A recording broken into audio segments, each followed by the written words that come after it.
All right. You guys hear me okay? Live crowd, very early in the morning. I want to thank you all for joining me. I want to thank the organizers as well. They were wonderful to invite me here, and it's not every day I get to swim across the pond to enjoy London and its wonderful weather. You know, I almost moved here when I was 21. I absolutely loved the scene, and then I stayed here for about 2 weeks, and I was born in LA, lived in Miami, work in Asia, and I'm just like, if it goes below 26 Celsius, I can't handle it. So anyways, so there's a big picture of me, as you can see. I've been in the industry for a long time, primarily in the advisory, consulting, and management consulting side of things through the ICO phase, governments implementing blockchain, institutional companies either starting in blockchain or separate from the blockchain industry wanting to implement blockchain services. Worked with a lot of Asian companies in the investment banking, from digital assets to STOs as well. Held some senior management positions in Asia with investment banks and other companies in Japan. I'm currently right now the CEO of BitTalk Exchange. We're a Singapore-based exchange, newish on the scene for about 8-9 months. I just recently started with them. It's a very exciting time in the digital asset space right now. We know it's a very crowded asset space with exchanges, but we're here to kind of fight, and we have a lot of very great competitive advantages and features for the digital asset community. And that's kind of where we're at right now. Today, I want to give a kind of special presentation. You know, I speak around the world every month, sometimes twice a month, and you know, all the presentations, they're great, including mine, but today we want to have a little bit more entertaining, right? Gloomy weather, coronavirus, you know, I figured I'd do the Johnny Black, Man in Black thing to celebrate all the death that's going on and all the stir. So anyways, let's move into some fun. I'm American, so I get to talk crap about my country all the time. We're allowed to do that there, right? Thank God for that, right? Freedom of speech, capitalism, everything. That's why I love America, and that's why I hate a lot of things from there too. So today I want to talk about the biggest scam on earth, which is what you guys know about, which is what I know about, what our country did to the global economy in 2008, okay? Literally the biggest scam on earth. We're talking almost $1 trillion if you add everything up in the global economies of what happened, a complete disaster. During that time, and exactly right at the time of the crash, something wonderful was created. Many believe that that was the reason it was created. And what I'm talking about is blockchain, starting with the Bitcoin protocol. A lot of people say, oh no, it wasn't, that wasn't the reason. But you know what? Whatever, because guess what? It literally started right at the time of the crash. So for the sake of my presentation, and to build the foundation of this wonderful protocol that everyone's talking about, that we're all here for, not just the Bitcoin protocol, but blockchain in general, we're going to keep it that Bitcoin and blockchain was birthed out of the biggest scam on earth to protect consumers, to protect society, to change things. You know, there's a famous quote in history, and it's called, or it says, absolute power corrupts absolutely. Okay, and I think there's even some scientists, you know, forgive me if I'm sounding, you know, whatever, but I think there's scientists that have even studied certain things with absolute power. And to a fact, it corrupts absolutely. So, oh, okay. Well, got one of my little things off, but that's okay. I promised my PowerPoint was flawless when it got here, but that first line needs to go up a little higher, but it's okay, you guys can read it, right? Sorry, I'm like kind of very detailed oriented. Anyways, so literally, I'm not gonna get into the exact process of what happened in the 2008 crash. Everyone here looks very intelligent. You know about the asset-backed securities and collateralized debt, and you know that whole process. We're not gonna get into that. That would be a 2-hour presentation. I wanna highlight the key principles of how detrimental it was. Highlight then the key principles of blockchain technology. And then to close it out, I wanna highlight how do we move forward into mass adoption with blockchain technology, and also the new institutionalized, centralized systems that are happening right now, like Facebook Libra and the JP Morgan coin. How do we move forward with that? So during that time in the crash, as you know, you can see here, me, a United States citizen, and the rest of us paid almost $200 billion to bail out the banks. Okay, that's a lot of money. They were scamming everyone, and that goes all the way down to the loan officers at mortgage companies slanging these really crappy loans. Some could say, oh, well, they were naive and didn't know, but regardless, they were part of that system that was slanging horrible loans. We had agencies like Moody's and the rest of them on Wall Street giving fake reviews of these assets. That happens in our regulated government by the SEC, fake ratings of investment products. And here we are in blockchain, and they're calling us a scam. The ICO scam, granted, there was a ton of bad projects, scams in there. There were some really phenomenal ones, as we know, that came out of it. We're a little teeny droplet. We're a grain of sand on the beach compared to the corporate scams and fraud that go on every year in our central governments, our central banks, worldwide. I mean, I'm sure you heard of the one in Malaysia where the prime minister just got kicked out for, what, $2 billion? About a year ago? $2 billion. Him and that other guy scammed the actual government, a fund that was set up for economic growth. And they're partying with Leonardo DiCaprio in US, right? In models, buying them diamond rings and Ferraris. But here we are, the blockchain people, the ICO scammers, you know, anyways. The Treasury Department bought almost $450 billion in banking stock to bail them out, which, by the way, they've made over 20% in profit from selling those recently through that time. That's kind of funny, too.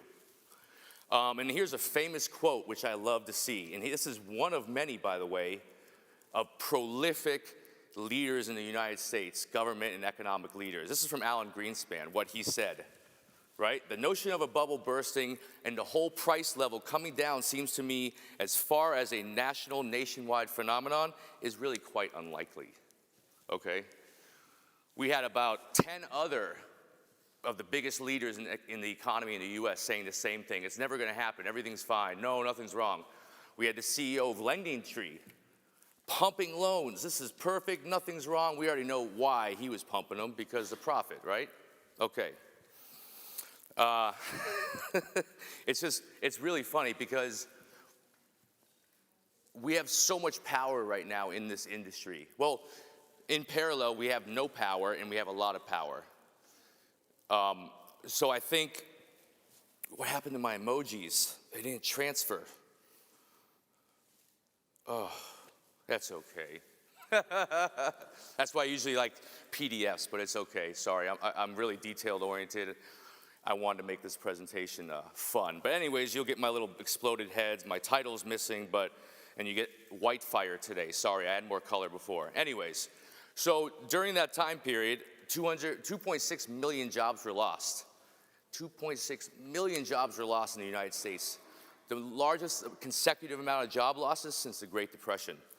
And even through 2010, 50% of those people were still out of work because of the United States central banks and Wall Street scamming the public.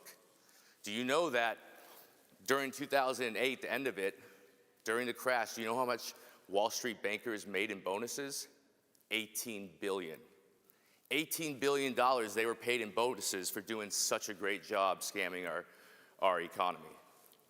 And because this is a short presentation, I don't have time to get into the global economy, but it was just not our economy. The crash affected everywhere globally. During that time, they were also selling investment products with these mortgage-backed assets that were complete crap to the rest of the world, too. So there you go. During that time period, who comes to the rescue? Blockchain. I still think it is phenomenal that we don't know who Satoshi Nakamoto is. Well, some of you might think it's Craig Wright and whatever, but we still don't know. Isn't that like crazy? It's kind of, I don't know, I just think it's really cool. We still don't know who that is. So on comes the scene, Bitcoin. It promises us immutable data. It promises us transparency, P2P, everything. Well, we got Bitcoin, we had EOS, we had Ripple, we had Stellar, we had Ethereum, we have all these great protocols, right? And with that, we launched into all these series of different ways to scale, different ways to send payments, different way to build decentralized systems, different ways to store data, to transfer data. And we're now at, about 10 and a half years after the beginning of this, and so much has been done. So many great things have been accomplished. And then we have so much, further growth to go. We're still dealing with scalability issues, and the new thing is sharding, and I think that will help to a certain degree, but we still need to get past that point. Right now on the scene, we've come through, Gartner's, I just put this in an article, I'm totally spacing, I'm sorry. But anyways, the 5 stages of innovation. We just went through the big crash, and now we're in the stage of desperation, or something they call us. But this is where the real innovation happens, is right now, the time period that we're in. And I think Jamie actually talked about it too. Right now is a crucial time. We went through the ICO crash, which is really interesting. I'm not sure if many of you have seen this or know about it, but this is the only industry in history where the economic pricing grew faster than the industry. This industry was driven on investment in ICOs with almost no infrastructure, no true user base mass adoption being implemented yet. It's quite a phenomenon. But now that that's all done, where do you go from here? So now we're left with the innovation, and how do we move forward when the ICO craze is done, the STO phase has not even picked up yet, and that's gonna be a very long haul because we're dealing with regulation. And to digress from one statement, we're talking about the most powerful hands in the world. Money and power is what we're touching right now with the STO market and payment system. So that's, when you go up against that regulation, it's a big fight, and it's gonna take a while to implement that. That is why my belief, the STO system is gonna take a while, because we're literally touching their revenue streams. And you think, all those intermediaries that blockchain is gonna wipe out, I forgot what the number is, like 80 billion, 100 billion in revenue in the United States in capital markets, that getting rid of those intermediaries, it would wipe out. That's a lot of money. And they are not gonna let that go like this. So I think that's a good reality to sit in so we can move forward with strategy, with acceptance, because knowing what you're really up against, knowing who the villain is or your challenges are, help you move forward, help me, help all of us move forward strategically. Moving into now this new phase of innovation, a big topic in our industry is mass adoption and how we move forward with that. I've been sharing about it, speaking, writing articles for years now. I did it in the World Economic Forum in Davos 2 years ago. I had a new article right now that just came out on it. How do we move forward in mass adoption with these centralized systems? My new article, I got Tim Draper, Roger Ver, Alex Mashinsky, and Miko Masamura to help contribute. I mean, they contributed some amazing thoughts and opinions on where we are at now and how do we move forward. How do we move forward where the fundamentals of blockchain are decentralized systems, where we're providing transparency, immutability, and peer-to-peer networks. But as we know, the Facebook Libra coin, the JP Morgan coin, the Chinese central bank that's creating their digital coin, the US, whenever they do it, the rest of the countries like Cambodia that are starting, Google and Amazon, which will eventually join in their own way. Amazon already does services, but I mean creating their own token payment system. How do we move forward with these centralized systems? Just because they're using blockchain does not mean that they cannot repeat the problems of the past and the mistakes. Just because they're using distributed ledger and it's immutable does not mean that we have a democracy going on with the value, with the price of the market, with the supply and demand. Jamie touched on that too. I mean, with Google, Facebook, there's a huge hierarchy that's been going on. Right now we've reached a funnel where they've been manipulating the market price, the supply and demand forever, just like the banking systems have. And blockchain, if it was a true decentralized system and peer-to-peer, would prevent that. He also spoke on, I think I'm probably his biggest fan, but I keep mentioning him, but he spoke on some great stuff. He talked about machine learning and AI. If blockchain technology would have been implemented back in 2008 with machine learning, AI, and deep learning, the crash would never have happened. See, there would have been trigger points, There would have been programming, there would have been patterns recognized and outliers recognized, just like this company, biggest fan, right? Recognized to see that all these small banks, which created like macro economies with the crash, were over leveraged. No one saw that everyone was over leveraged. But with blockchain, through the distributed ledger technology, the machine learning, AI, and everything else, would have been able to pull all that data out and see triggers, warning signs, and everything. So again, how do we move forward into mass adoption with institutionalization when companies like these are using their own centralized blockchain protocol? It's very interesting. And I believe in the future we're going to have our own subset, right? The Ethereum, the other protocols will still live on in their own systems. But these centralized systems are still very dangerous.